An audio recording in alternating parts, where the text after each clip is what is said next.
नमस्कार प्रभाती किचन रे आपण समस्त को मो तरफ अनेक अनेक स्वागत। आज आम बनइबा पूरा देसी स्टाइल रे माछ तरकारी। ताहले चलतु स्टार्ट करबा आज रेसिपी।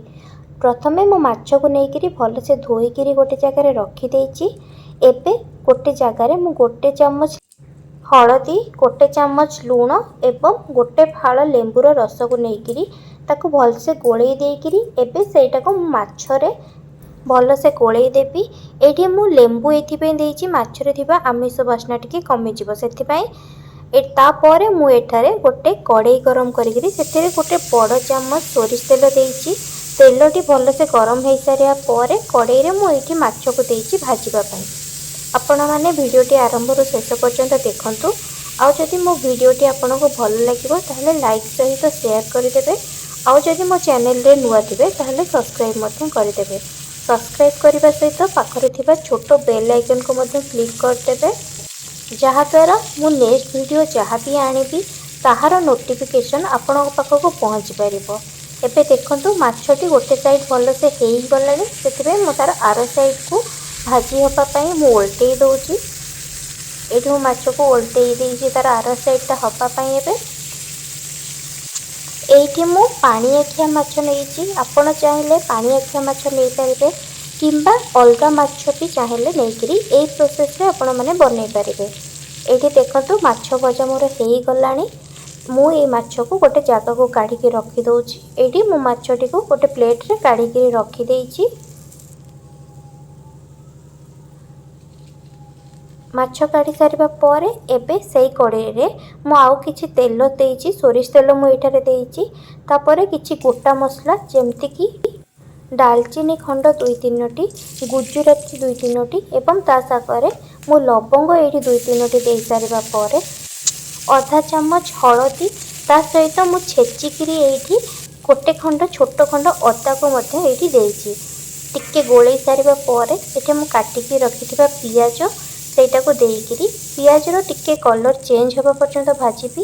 टिके पियाजर कलर चेंज हो जिबा परे मु एठी आधा चम्मच लूण देइछि। ता संगरे टिके पानी देइछि जेमति कि पियाजटी भल से सेतरे सिझी जिवो। ता परे एठी मु गोटे टमाटो को नेइकिरी सेटा को भल से बाटिकिरी रखी देइथिली। एबे से टमाटो को देइकिरी एथिरे मु किछि टाइम पर्यंत गोलेइबी। एठी गैस को मु मीडियम फ्लेम रे रखिछि। मसलाटा कषि हेबा पई टिके बेसी टाइम लागिबो। आ जेतिकी बेसी टाइम मसला कषि हेबो तरकारी रो टेस्ट सेते भलो आसी थाए। सेते पई मसला को कषिबा पई मु एठी गैस को मीडियम फ्लेम रे रखिकिरी किछि टाइम पर्यंत एठी मसला कषि। एबे मु गैस को स्लो फ्लेम रे रखी देइछि। आ आरो साइड रे मु एठी गोटे मिक्सर रे किछि लंका कंचा लंका 3-4टी तापरे ता सहित रसुण मध्य 8-10टी देइकिरी सेटा को भल से ग्राइंडिंग कर देइछि। एबे मसला जो कसुथिली सेथिरे मु एबे सेथिरे बाटी थिबा लंका एवं रसुण को एठी देइ देइछि, जोटा कि मु वीडियो रे देखै पारिनी। एटा सेठी देइकिरी किछि टाइम गोळई सारिबा परे एबे भाजी की रखिथिबा माछ को सेथिरे गोळई मु देइकिरी किछि टाइम पर्यंत मसला रे मु सेटा को गोळईबी। एठी टिके भल से गोळई सारिबा परे एबे मु एथिरे किछि पानी दे देइछि। पानी देइकिरी सेटा किछि टाइम पर्यंत गोळेइकिरी घोड़ेइकिरी तापरे रखी देबी किछि टाइम पर्यंत।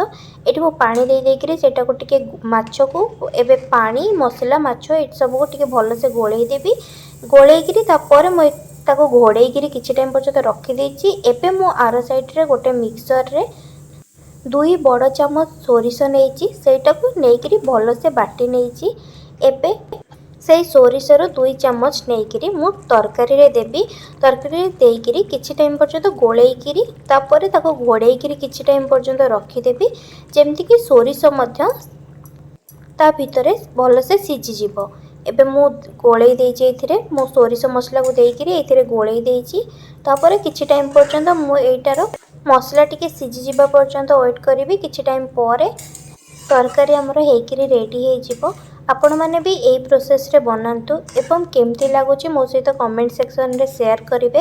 एठी देखंतु एठी पानी भी टिके कमी गलानी तरकारी रो। एठी मोर तरकारी हेकिरी रेडी हे सारिची। आशा करूची कि वीडियोटी आपनको भल लागिथिबो। धन्यवाद।